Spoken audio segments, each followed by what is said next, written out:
Hello everyone, আসসালামু আলাইকুম। কেমন আছেন আপনারা সবাই? আশা করছি অনেক বেশি ভালো আছেন। আজ আমি আপনাদের সাথে এই স্পেশাল একটি ভর্তার রেসিপির সাথে চিতই পিঠা তৈরি করে দেখাবো। আশা করছি খুব বেশি ভালো লাগবে।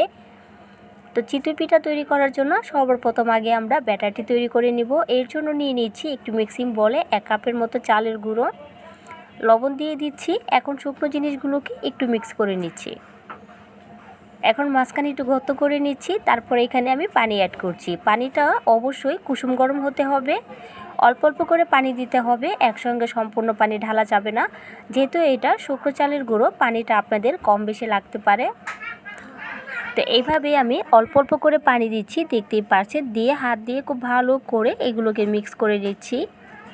আসলে চিতই পিঠা আমরা অনেকেই তৈরি করতে গেলে ফুলে না বা ভিতরে জালি জালি একটা তৈরি হয় না। যখন আপনারা চালের গুঁড়ো দিয়ে পিঠা তৈরি করবেন, সর্বপ্রথম যে কাজটি করতে হবে, এইভাবে হাত দিয়ে খুব ভালো করে এটাকে মসৃণ করে মেখে নিতে হবে। তা আমার মনে হচ্ছে আরেকটু পানি লাগবে, এর জন্য আমি আরেকটু পানি দিয়েছি। দিয়ে খুব ভালো করে এটাকে মিক্স করে নিচ্ছি।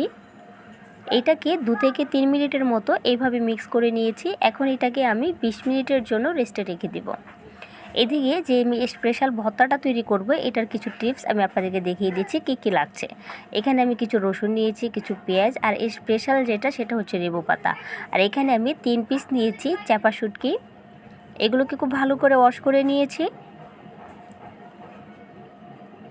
তো এদিকে আমার 20 মিনিট হয়ে গিয়েছে, এটা যে আমি মেখে রেখেছিলাম। এখন আমি আরও কিছুক্ষণ এটাকে খুব ভালো করে একটু মেখে নিব। এতক্ষণ পর্যন্ত মাখতে হবে যতক্ষণ পর্যন্ত না এই কাইটা একদম একটি আঠালো একটি ভাব চলে আসে। আমার এটা করতে 6 মিনিট টাইম লেগেছে, আপনাদের একটু কম বেশি লাগতে পারে। এটা যত বেশি মসৃণ করে মাখানো যাবে, এতই কিন্তু আপনার পিঠার রেজাল্ট ভালো হবে। তো দেখতেই পাচ্ছেন এটা কিন্তু অনেকটাই আঠালো হয়ে গিয়েছে, দেখেই বোঝা যাচ্ছে। এখন আমি এখানে আবারও পানি দিচ্ছি, এটাও কিন্তু কুসুম গরম পানি। তো এইভাবে অল্প অল্প করে দিব, দিয়ে খুব ভালো করে এটাকে আমি একটু মিক্স করে নিচ্ছি। তো এটা আমার মাখানো হয়ে গিয়েছে, দেখতেই পাচ্ছেন। ঘনত্বটা আমি আপনাদেরকে দেখিয়ে দিচ্ছি কীরকম ঘনত্বটা এটা থাকতে হবে। এখানে আমি না বেকিং পাউডার না কোনো বেকিং সোডা কোনো কিছু অ্যাড করছি না। তারপরও মাশাআল্লাহ পিঠাগুলো একদম ফুলকো হবে আর একেবারে জালি জালি হবে। তো ঘনত্বটা একটু দেখিয়ে দিয়েছি। তো কথা না বাড়িয়ে চলেন চুলার কাছে চলে যাই কীভাবে তৈরি করছি। আর ব্যাটারটা কীরকম আমি একটু আবারও দেখিয়ে দিচ্ছি। চামিচের পিছন থেকে দেখবেন যে চামিচটা একদম ক্লিন হয়ে যাচ্ছে না, চামিচের গায়ে ব্যাটার লেগে যাচ্ছে। তো যদি দেখেন এইভাবে সুন্দরভাবে লেগে থাকছে, তখন বুঝতে হবে আপনার ব্যাটারটা একদম ঠিকঠাক ছিল। তো চুলায় একটা কড়াই বসিয়ে দিয়েছি, কড়াইয়ে দিয়েছি তেল। এখন এই যে পেঁয়াজ আর রসুনগুলো আমি আপনাদেরকে দেখিয়েছিলাম, এগুলো একটু থুতু করে নিয়েছি। অবশ্যই কিন্তু এগুলো শিলপাটায় চাইলে ছেঁচতে পারেন, বা আপনাদের হাতের কাছে যদি ব্লেন্ডার থাকে একটা ফিনিশ করলেই হয়ে যাবে। জাস্ট একটা ঘুরান দিলে এরকম আধা চাপার মতো হবে। এটাই কিন্তু আমাদের আজকের ভিডিওর ভর্তার জন্য লাগবে।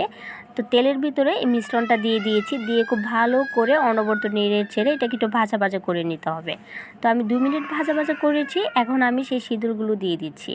এভাবে খুরচুন দিয়ে একটু করতে দিলে এগুলো সুন্দর করে ভেঙে যাবে, দেখতেই পাচ্ছেন ভেঙে গিয়েছে। এখন এটাকেও আবার 2 মিনিটের মতো করে ভাজি।